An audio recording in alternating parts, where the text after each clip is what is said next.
ಜ್ಞಾನ ಭಾಗ 2ರ ಪಠ್ಯಪುಸ್ತಕದಲ್ಲಿನ ಪಾಠ ಕಾರ್ಬನ್ ಮತ್ತು ಅದರ ಸಂಯುಕ್ತಗಳು ಪಾಠದಲ್ಲಿ ಅಭ್ಯಾಸ ಪ್ರಶ್ನೆಗಳಿಗೆ ಉತ್ತರಗಳನ್ನು ನೋಡೋಣ. ಕಳೆದ ವಿಡಿಯೋದಲ್ಲಿ ನಾನು ಏನು ಮಾಡಿದ್ದೆ ಅಂದರೆ ಪಠ್ಯದ ಒಳಗಿನ ಪ್ರಶ್ನೆಗಳಿಗೆ ಉತ್ತರಗಳನ್ನು ನಿಮ್ಮ ಜೊತೆ ಶೇರನ್ನು ಮಾಡಿದ್ದೆ. ಸೊ ವಿಡಿಯೋನ ಲೈಕ್ ಮಾಡಿ, ಶೇರ್ ಮಾಡೋದನ್ನು ಮಾತ್ರ ಮರೆಯದಿರಿ. ನಿಮ್ಮ SSLCಯ ಎಲ್ಲ ವಿಷಯಗಳಿಗೆ ಸಂಬಂಧಪಟ್ಟಂತೆ ವಿಡಿಯೋಗಳು ನಮ್ಮ ಯೂಟ್ಯೂಬ್ ಚಾನಲ್ನಲ್ಲಿದ್ದಾವೆ, ಚೆನ್ನಾಗಿ ನೋಡಿಕೊಂಡು ಯೂಸ್ ಮಾಡಿಕೊಡ್ರಿ ಅಂತ ಹೇಳ್ತಾ ಪ್ರಶ್ನೆ ನೋಡೋಣ. ಈಥೇನ್ನ ಅಣುಸೂತ್ರ C2H6. ಇದರಲ್ಲಿರುವ ಕೋವೆಲೆಂಟ್ ಬಂಧಗಳ ಸಂಖ್ಯೆ ಕೇಳಿದ್ರು. ಆಯ್ಕೆ ಬಿ 7 ಅನ್ನೋದು ಸರಿ ಇದೆ. ಮುಂದಿನ ಪ್ರಶ್ನೆ. ಬ್ಯೂಟನೋ 4 ಕಾರ್ಬನ್ ಪರಮಾಣು ಹೊಂದಿರುವ ಸಂಯುಕ್ತವಾಗಿದ್ದು ಇದರಲ್ಲಿನ ಕ್ರಿಯಾ ಗುಂಪು ಕೇಳಿದರೆ ಸಿ ಕೀಟೋನ್ ಅಂತಕ್ಕಂಥದ್ದು ಸರಿಯಾದ ಉತ್ತರ. ಮುಂದಿನ ಪ್ರಶ್ನೆ. ಅಡುಗೆ ಮಾಡುವಾಗ ಪಾತ್ರೆಯ ತಳದ ಹೊರ ಮೇಲ್ಮೈ ಕಪ್ಪಾಗಿದ್ದರೆ ಇದರ ಅರ್ಥ ಅಂತ ಕೇಳಿದರೆ ಇಂಧನವು ಸಂಪೂರ್ಣವಾಗಿ ದಹನ ಹೊಂದುತ್ತಿಲ್ಲ ಅನ್ನೋದು ಸರಿಯಾದ ಉತ್ತರ. ಮುಂದಿನ ಪ್ರಶ್ನೆ. CH3Cl ನಲ್ಲಿ ಬಂಧ ಉಂಟಾಗುವುದನ್ನು ಬಳಸಿಕೊಂಡು ಕೋವೆಲೆಂಟ್ ಬಂಧದ ಗುಣಗಳನ್ನು ವಿವರಿಸಿರಿ ಅಂತ ಕೇಳಿದ್ದಾರೆ. ಇಲ್ಲಿ ಕಾರ್ಬನ್ ಚತುರ್ವೆಲೆನ್ಸಿ ಧಾತುವಾಗಿದ್ದು ಅಷ್ಟಕ ಜೋಡಣೆ ಹೊಂದಲು 4 ಎಲೆಕ್ಟ್ರಾನ್ಗಳ ಅವಶ್ಯಕತೆ ಇದೆ. ಹೈಡ್ರೋಜನ್ ಮತ್ತು ಕ್ಲೋರಿನ್ಗಳ ವೆಲೆನ್ಸಿ ತಲಾ 1 ಆಗಿದ್ದು ಅವುಗಳಿಗೆ ಸ್ಥಿರ ವಿನ್ಯಾಸ ಹೊಂದಲು 1 ಎಲೆಕ್ಟ್ರಾನ್ನ ಅವಶ್ಯಕತೆ ಇದೆ. ಆದ್ದರಿಂದ ಕಾರ್ಬನ್ ತನ್ನಲ್ಲಿನ 4 ವೆಲೆನ್ಸ್ ಎಲೆಕ್ಟ್ರಾನ್ಗಳನ್ನು 3 ಹೈಡ್ರೋಜನ್ ಪರಮಾಣುಗಳು ಮತ್ತು 1 ಕ್ಲೋರಿನ್ ಪರಮಾಣುವಿನ ಜೊತೆ ಹಂಚಿಕೊಂಡು ಕೋವೆಲೆಂಟ್ ಬಂಧ ಏರ್ಪಡಿಸಿ CH3Cl ಸಂಯುಕ್ತ ಉಂಟು ಮಾಡ್ತದೆ. ಕೋವೆಲೆಂಟ್ ಬಂಧ ಪರಮಾಣುಗಳ ನಡುವಿನ ಎಲೆಕ್ಟ್ರಾನ್ ಹಂಚಿಕೆಯಿಂದ ಉಂಟಾಗ್ತದೆ. ಮುಂದಿನ ಪ್ರಶ್ನೆ. ಈ ಕೆಳಗಿನವುಗಳಿಗೆ ಎಲೆಕ್ಟ್ರಾನ್ ಚುಕ್ಕಿ ರಚನೆಗಳನ್ನು ಬರಲಿಕ್ಕೆ ಹೇಳಿದ್ರು. ಸೊ ಫಸ್ಟ್ ನೋಡೋಣ, ಎಥನೋಯಿಕ್ ಆಮ್ಲ. ಸೊ ಇದರ ಒಂದು ಚುಕ್ಕಿ ರಚನೆಯನ್ನು ನೋಡ್ಕೊಡ್ರಿ, ಪ್ರಾಕ್ಟೀಸ್ ಮಾಡಬೇಕು. ನೆಕ್ಸ್ಟ್ H2S ಹೈಡ್ರೋಜನ್ ಸಲ್ಫೈಡ್ ಇದೆ. ಸೊ ಇದ್ರದಾಗಿರ್ತಕ್ಕಂಥ ಚುಕ್ಕಿ ವಿನ್ಯಾಸ. ಮುಂದೆ ಪ್ರೊಫೆನೋನ್ ಇದೆ, ಇದು ಪ್ರೊಫೆನೋನ್ನ ಒಂದು ಚಿತ್ರ ಇತ್ತು. ಸೊ ನೆಕ್ಸ್ಟ್ ಇರೋದು F2 ಅಂದರೆ ಫ್ಲೋರಿನ್, CH3Cl ಅಂದರೆ ಮೀಥೈಲ್ ಕ್ಲೋರೈಡ್ ಅಂತಕ್ಕಂಥದ್ದು ಉತ್ತರ ಬರ್ತದೆ. ಸೊ ಇಷ್ಟು ಚುಕ್ಕಿ ರಚನೆ ವಿನ್ಯಾಸದ ಚಿತ್ರಗಳು ಇತ್ತು. ಮುಂದಿನ ಪ್ರಶ್ನೆ. ಅನುರೂಪ ಶ್ರೇಣಿ ಎಂದರೇನು? ಒಂದು ಉದಾಹರಣೆಯೊಂದಿಗೆ ವಿವರಿಸಿರಿ.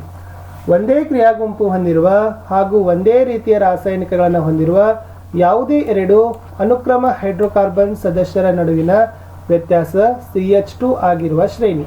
ಉದಾಹರಣೆ, ಆಲ್ಕೈನ್ ಸರಣಿಯ ಅನುಕ್ರಮ ಸದಸ್ಯರ ನಡುವಿನ ವ್ಯತ್ಯಾಸ CH2 ಆಗಿದ್ದು ಅವು ಒಂದೇ ರೀತಿಯ ರಾಸಾಯನಿಕ ಗುಣಗಳನ್ನು ಹೊಂದಿವೆ. CH4, C2H6, C3H8, C4H10. ಮುಂದಿನ ಪ್ರಶ್ನೆ. ಭೌತ ಮತ್ತು ರಾಸಾಯನಿಕ ಗುಣಗಳ ಆಧಾರದ ಮೇಲೆ ಎಥನಾಲ್ ಮತ್ತು ಎಥನೋಯಿಕ್ ಆಮ್ಲಗಳ ನಡುವಿನ ವ್ಯತ್ಯಾಸಗಳನ್ನು ಬರೀರಿ. ಇದು ಎಥನಾಲ್ ಇದೆ, ಇದು ಎಥನೋಯಿಕ್ ಆಮ್ಲ ಅಂತಕ್ಕಂಥದ್ದು ಇದೆ. ನೋಡಿ, ಇದು ಸುವಾಸನೆ ಹೊಂದಿದೆ, ಇದು ಘಾಟು ವಾಸನೆಯನ್ನು ಹೊಂದಿರತಕ್ಕಂಥದ್ದು. ಇದು ಕಡಿಮೆ ಕರಗುವ ಬಿಂದು, ಇದು ಹೆಚ್ಚಿನ ಕರಗುವ ಬಿಂದು.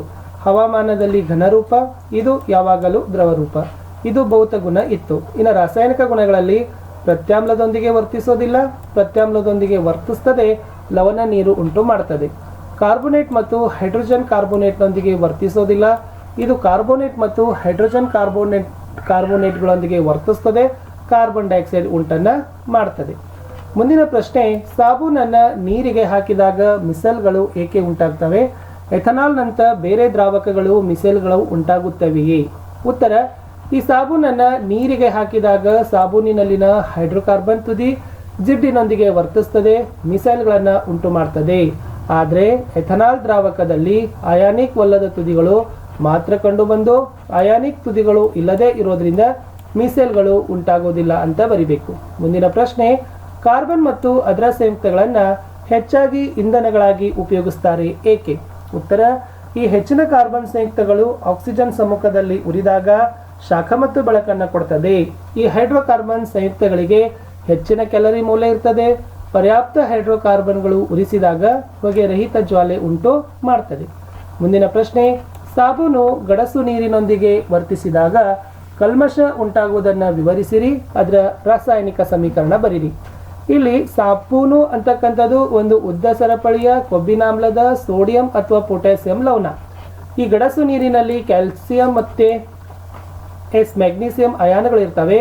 ಈ ಸಾಬೂನನ್ನು ನಾವು ಗಡಸು ನೀರಿಗೆ ಹಾಕಿದಾಗ ಅನುಕ್ರಮವಾಗಿ ಕ್ಯಾಲ್ಸಿಯಂ ಮತ್ತು ಮೆಗ್ನೀಸಿಯಂ ಲವಣಗಳು ಆಗ್ತವೆ. ಇವೇ ನೀರಿನಲ್ಲಿ ಕರಗದೆ ಒತ್ತಡ ಉಂಟಾಗ್ತದೆ. ಇದನ್ನೇ ಕಲ್ಮಶ ಅಂತೀವಿ. ನೋಡಿ, 2C17H35COONA+ Ca2+. ಇದು C17H35COO twice Ca+2Na ಅಂತ ಬರ್ತದೆ. ಮುಂದಿನ ಪ್ರಶ್ನೆ, ಕೆಂಪು ಅಥವಾ ನೀಲಿ ಲಿಟ್ಮಸ್ ಕಾಗದನ್ನು ಈ ಸಾಬೂನಿನ ದ್ರವದಲ್ಲಿ ಅದ್ದಿದಾಗ ಯಾವ ಬದಲಾವಣೆಗಳನ್ನು ಗಮನಿಸ್ತೀರಿ? ಈ ಸಾಬೂನು ಪ್ರತ್ಯಾಮ್ಲೀಯ ಗುಣಗಳನ್ನು ಹೊಂದಿರೋದ್ರಿಂದ ಸಾಬೂನಿನ ದ್ರಾವಣದಲ್ಲಿ ಕೆಂಪು ಲಿಟ್ಮಸ್ ಕಾಗದ ಅದ್ದಿದಾಗ ಅದು ನೀಲಿ ಬಣ್ಣಕ್ಕೆ ತಿರುಗ್ತದೆ. ಈ ನೀಲಿ ಲಿಟ್ಮಸ್ ಕಾಗದವನ್ನು ಅದ್ದಿದಾಗ ಯಾವ ಬದಲಾವಣೆ ಆಗೋದಿಲ್ಲ. ಇನ್ನು ಎಣ್ಣೆಗಳ ಹೈಡ್ರೋಜನೀಕರಣ ಅಂದರೆ ಏನು?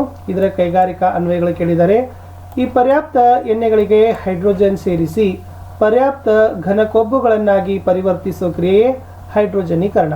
ಅನ್ವಯಗಳಂದರೆ ಎಣ್ಣೆಗಳ ಹೈಡ್ರೋಜನೀಕರಣದಿಂದ ಅವುಗಳ ಸಂಗ್ರಹ ಯೋಗ್ಯ ಕಾಲವನ್ನು ಹೆಚ್ಚಿಸ್ತೀವಿ.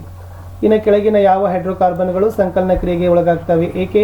C2H6, C3H8, C3H6, C2H2, CH4. ಉತ್ತರ C3H6 ಮತ್ತು C2H2, ಏಕೆಂದರೆ ಇವು ಅಪರ್ಯಾಪ್ತ ಹೈಡ್ರೋಕಾರ್ಬನ್ಗಳು ಅಂತ ಬರಿಬೇಕಿತ್ತು.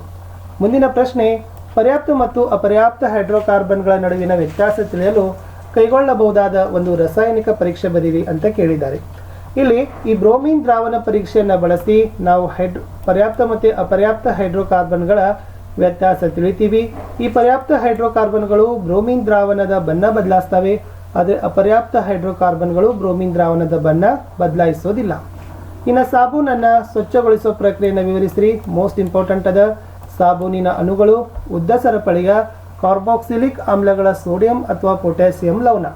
ಈ ಸಾಬೂನಿನ ಅಯಾನಿಕ್ ತುದಿ ನೀರಿನೊಂದಿಗೆ ವರ್ತಿಸಿದರೆ ಕಾರ್ಬನ್ ಸರಪಳಿ ಎಣ್ಣೆಯೊಂದಿಗೆ ವರ್ತಿಸುತ್ತದೆ. ಹೀಗೆ ಸಾಬೂನಿನ ತುದಿಗಳು ಮಿಸೆಲ್ಗಳೆಂಬ ರಚನೆ ಉಂಟು ಮಾಡುತ್ತದೆ. ಸಾಬೂನಿನ ಹೈಡ್ರೋಕಾರ್ಬನ್ ತುದಿ ಎಣ್ಣೆಯ ಹನಿಯ ಕಡೆಗೆ ಇರ್ತದೆ ಮತ್ತು ಅಯಾನಿಕ್ ತುದಿ ಹೊರಮುಖವಾಗಿರ್ತದೆ. ಇದು ನೀರಿನಲ್ಲಿ ಎಮಲ್ಸನ್ ಅನ್ನು ಉಂಟು ಮಾಡುತ್ತದೆ. ಹೀಗೆ ಸಾಬೂನಿನ ಮಿಸೆಲ್ ನೀರಿನಲ್ಲಿ ಕೊಳೆಯನ್ನು ಕಿತ್ತು ಹೊರತೆಗೆಯಲು ಸಹಾಯವನ್ನು ಮಾಡ್ತದೆ ಅಂತಕ್ಕದ್ದನ್ನು ಬರೆದ್ರೆ ಸಾಕು. ಇಷ್ಟಿತ್ತು ಈ ಪಾಠದ ಪ್ರಶ್ನೋತ್ತರಗಳು ಅಂತ ಹೇಳ್ತಾ ವಿಡಿಯೋನ ಲೈಕ್, ಶೇರ್ ಹಾಗೂ ಸಬ್ಸ್ಕ್ರೈಬ್ ಮಾಡೋದನ್ನು ಮಾತ್ರ ಮರೆಯದಿರಿ. SSLCಯ ಎಲ್ಲ ವಿಷಯಗಳಿಗೆ ಸಂಬಂಧಪಟ್ಟಂತೆ ನಮ್ಮ ಚಾನಲ್ನಲ್ಲಿ ವಿಡಿಯೋಗಳಿದ್ದಾವೆ. ಸೊ ದಯಮಾಡಿ ತಾವೆಲ್ಲರೂ ಕೂಡ ನೀವೇನು ಮಾಡಬೇಕಪ್ಪ ಅಂತಂದರೆ ನೋಡಬೇಕು. ಆಮೇಲೆ ಈ ವಿಡಿಯೋದ ಡಿಸ್ಕ್ರಿಪ್ಷನ್ ಬಾಕ್ಸ್ನಲ್ಲಿ ನಾನು ನಿಮಗೆ ಏನು ಮಾಡಿದ್ದೀನಿ ಅಂತಂದರೆ ಮರುಸಿಂಚನದ ಉತ್ತರಗಳ ಲಿಂಕನ್ನು ಕೊಟ್ಟಿದ್ದೀನಿ. ಅವುಗಳನ್ನು ಸಹಿತನೂ ಕೂಡ ನೋಡ್ಬೋದು. ವಾಟ್ಸಪ್ ಚಾನಲ್, ಟೆಲಿಗ್ರಾಮ್ ಗ್ರೂಪ್ನ ಲಿಂಕ್ ಇದ್ದಾವೆ. ಅವುಗಳಿಗೆ ಬಂದು ಜಾಯ್ನ್ ಆಗೋದನ್ನು ಮಾತ್ರ ಮರೆಯದಿರಿ. ಬಾಯ್.